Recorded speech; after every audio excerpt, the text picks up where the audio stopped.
শহীদ হয়েছে বাংলার স্বাধীনতার জন্য। লক্ষ লক্ষ মা বোন আত্মনাদ আজও মোছে, আজও থামে নাই, আজও চোখের পানি যায় না।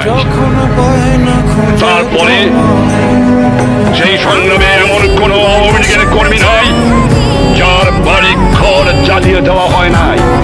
বেছে বেছে গ্রামে গ্রামে আওয়ামী লীগের বাড়ি কোনটা, আওয়ামী লীগের কর্মীর বাড়ি কোনটা,